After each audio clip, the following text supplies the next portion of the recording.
নমস্কার, আপনারা দেখছেন আজ তাক বাংলা। আর এই মুহূর্তে একেবারে আজ তাক বাংলার একান্ত সাক্ষাৎকার দিচ্ছেন বিজেপি নেতা তাপস রায়। আমরা তাপসদার কাছে সরাসরি যাব।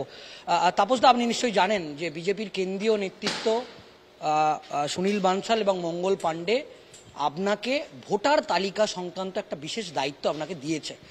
আমরা জানি যে জেলা সভাপতি তমগ্ন আছে, কিন্তু আপনার মতো অভিজ্ঞ এক্সপিরিয়েন্স নেতাকে দল কাজে লাগাচ্ছে এবং আপনাকে নির্দেশ দেওয়া হয়েছে যে ভোটার তালিকা সংক্রান্ত যে কাজ, সেই কাজ আপনাকে দিয়েছে। আপনি এটা নিয়ে কি বলবেন? না, এটা নিয়ে কিছু বলার নেই। দল যে কাজই আমি দেবে না কেন, সেই কাজ আমি করছি, আগামী দিনে যে কাজ দেবে সেই কাজ করব। সকলকে নিয়েই এই কাজটা তুলতে হবে। দায়িত্ব তো কাউকে কাউকে নিতে হয়, কাউকে কাউকে দিতে হয়। এই দায়িত্ব তো শুধু আমাকে দেয়নি, এই দায়িত্ব সারা বাংলাতেই অ্যাডমিনিস্ট্রেটিভ যে ডিস্ট্রিক্ট বা অর্গানাইজেশনাল ডিস্ট্রিক্টে সেখানে যাদের যাদের দিয়েছেন, তো সেই কাজটা সকলকে নিয়েই আমি জেলা নেতৃত্বকে নিয়ে, প্রাক্তন বর্তমান জেলা নেতৃত্বকে নিয়ে, জেলা যারা এই কাজটা করে এসেছে তাদের সকলকে নিয়ে এই কাজটা তোলার চেষ্টা করছি মাত্র। আজকে যেটা দেখলাম যে মহাগুরু মিঠুন চক্রবর্তী সাংবাদিক বৈঠক করলেন, প্রকাশ্যে তিনি বললেন তমগ্ন ঘোষ আছেন, মাথার উপর আপনি আছেন, তার সঙ্গে তমগ্ন ঘোষ আছে, কিন্তু আপনার মতো এক্সপিরিয়েন্স অভিজ্ঞ নেতার একবার প্রকাশ্যে মহাগুরু মিঠুন চক্রবর্তী, তিনিও উত্তর কলকাতারই বাসিন্দা জোড়াসাঁকোর, এবং তিনিও বলেছেন কেন্দ্রীয় নেতৃত্বকে তার সঙ্গে নাকি উত্তর কলকাতার আত্মার টান আছে, এবং আজকে তিনি প্রথম সাংবাদিক বৈঠক করলেন। এই যে বিষয়টা, এটা নিয়ে কি বলবেন? আমার যেটুকুনি দায়িত্ব, মিঠুন এই কথাটা বলেননি যদিও, তবে উনি আমার একজন শুভাকাঙ্ক্ষী, আমাদের দলের শুভাকাঙ্ক্ষী, বাংলার শুভাকাঙ্ক্ষী, উত্তর কলকাতার ছেলে তো বটেই। উনি আজকে সকলকেই নির্দেশ দিয়ে গেছেন সকলকে মিলে মিশে ঐক্যবদ্ধভাবে কাজ করতে হবে। এবং এই যে একটা সরকার সারা বাংলায় যে ভয়ঙ্কর একটা অরাজক এবং নৈরাজ্য, সেই অরাজক পরিস্থিতি এবং নৈরাজ্য মুক্ত বাংলায় করতে গেলে আগামী 26-এ বিজেপির সরকারকে প্রতিষ্ঠিত করতে হবে, এই কথাই বলে গেছেন উনি আমাদের সকলে। আরেকটা বিষয় দেখলাম, যেহেতু আপনাকে ভোটার তালিকার একটা দায়িত্ব দেওয়া আছে খুব গুরুত্বপূর্ণ, বিহারে SIR এ দেখলাম যে প্রায় 52 লক্ষ ভোটার নাম বাদ গেছে। বিরোধী দলনেতা শুভেন্দু অধিকারী তিনি রাজ্য নির্বাচন কমিশনে গিয়ে ঠিক এরকমভাবেই কড়া ভাষায় দরবার করেছে যে পশ্চিমবঙ্গের যে ভোটার তালিকা, এখানেও প্রচুর পরিমাণে অবৈধ ভোটার, রোহিঙ্গা, বাংলাদেশি ভোটার আছে। আপনি উত্তর কলকাতার দায়িত্বে কিভাবে কাজ করবেন?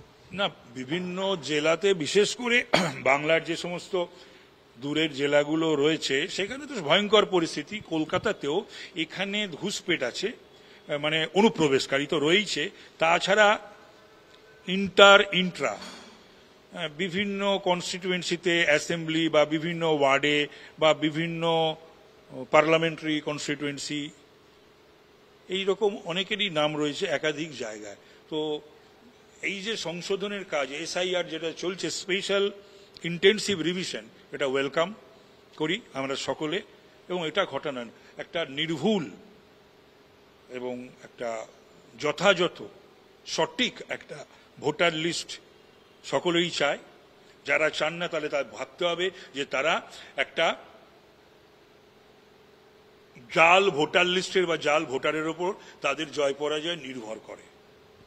বিজেপি নির্ভুল সঠিক ভোটার লিস্ট এবং যারা সঠিক ভোটার তাদের ভোটেই তাদের জনপ্রতিনিধি নির্বাচিত হোক, তারা মিউনিসিপ্যালিটি, কর্পোরেশন, সরকার গড়ুক, বিধানসভায় যাক বা লোকসভায় যাক।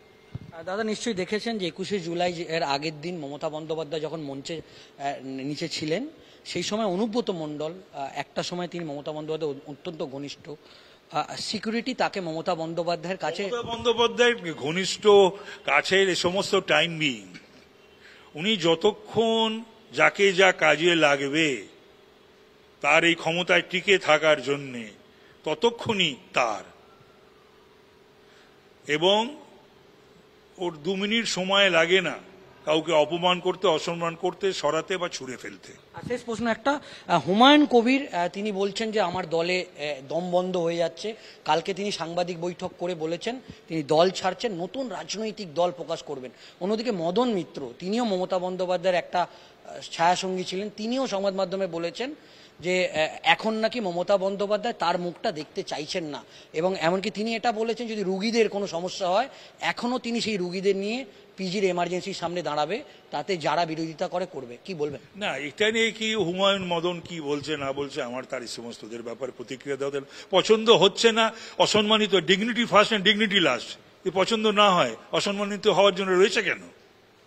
একেবারেই তাপস রায় তিনি আমাদের সঙ্গে ছিলেন সরাসরি আজ তাক বাংলা, এবং তৃণমূল কংগ্রেসের অন্দরও যেরকম কথা বললেন, এবং আমরা জানি যে নতুন দায়িত্ব পেয়েছেন তাপস রায় রাজ্য বিজেপির, যে ইলেকশন সংক্রান্ত যে ভোটার তালিকা সংশোধনের সেটার দায়িত্ব পেয়েছেন তাপস রায়, এবং আজকে তার প্রথম বৈঠক। সেই বৈঠকে মহাগুরু মিঠুন চক্রবর্তী ছিলেন, এবং সেই বিষয়েও একাধিক খোলামেলা প্রশ্নের আজ তাক বাংলাকে তার উত্তর দিলেন। হরিয়ানা ভবন থেকে ক্যামেরায় অর্ঘ্য ঘোষের সঙ্গে সুজয় ঘোষ, আজ তাক বাংলা, কলকাতা। নমস্কার, আপনারা দেখছেন আজ তাক বাংলা। আর এই মুহূর্তে একেবারে আজ তাক বাংলার একান্ত সাক্ষাৎকার দিচ্ছেন বিজেপি নেতা তাপস রায়। আমরা তাপসদার কাছে সরাসরি যাব। তাপসদা, আপনি নিশ্চয়ই জানেন যে বিজেপির কেন্দ্রীয় নেতৃত্ব সুনীল বানসাল এবং মঙ্গল পাণ্ডে আপনাকে ভোটার তালিকা সংক্রান্ত একটা বিশেষ দায়িত্ব আপনাকে দিয়েছে। আমরা জানি যে জেলা সভাপতি তমগ্ন আছে, কিন্তু আপনার মতো অভিজ্ঞ এক্সপিরিয়েন্স নেতাকে দল কাজে লাগাচ্ছে, এবং আপনাকে নির্দেশ দেওয়া হয়েছে যে ভোটার তালিকা সংক্রান্ত যে কাজ সেই কাজ আপনাকে দিয়েছে। আপনি এটা নিয়ে কি বলবেন? না, এটা নিয়ে কিছু বলার নেই। দল যে কাজই আমি দেবে না কেন সেই কাজ আমি করছি, আগামী দিনও যে কাজ দেবে সেই কাজ করুন। সকলকে নিয়েই এই কাজটা তুলতে হবে। দায়িত্ব তো কাউকে কাউকে নিতে হয়, কাউকে কাউকে দিতে হয়।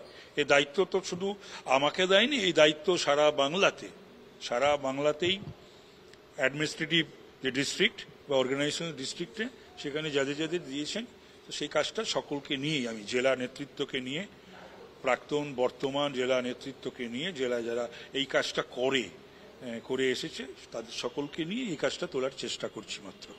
আজকে যেটা দেখলাম যে মহাগুরু মিঠুন চক্রবর্তী সাংবাদিক বৈঠক করলেন, প্রকাশ্যে তিনি বললেন তমগ্ন ঘোষ আছেন, মাথার উপর আপনি আছেন, তার সঙ্গে তমগ্ন ঘোষ আছে, কিন্তু আপনার মতো এক্সপিরিয়েন্স অভিজ্ঞ নেতার একবার প্রকাশ্যে মহাগুরু মিঠুন চক্রবর্তী তিনিও উত্তর কলকাতারই বাসিন্দা জোড়াসাঁকোর, এবং তিনিও বলেছেন কেন্দ্রীয় নেতৃত্বকে তার সঙ্গে নাকি উত্তর কলকাতার আত্মার টান আছে, এবং আজকে তিনি প্রথম সাংবাদিক বৈঠক করলেন। এই যে বিষয়টা, এটা নিয়ে কি বলবেন? আমার যেটুকুনি দায়িত্ব, মিঠুন এই কথাটা বলেননি যদিও, তবে উনি আমার একজন শুভাকাঙ্ক্ষী, আমাদের দলের শুভাকাঙ্ক্ষী, বাংলার শুভাকাঙ্ক্ষী, উত্তর কলকাতার ছেলে তো বটেই।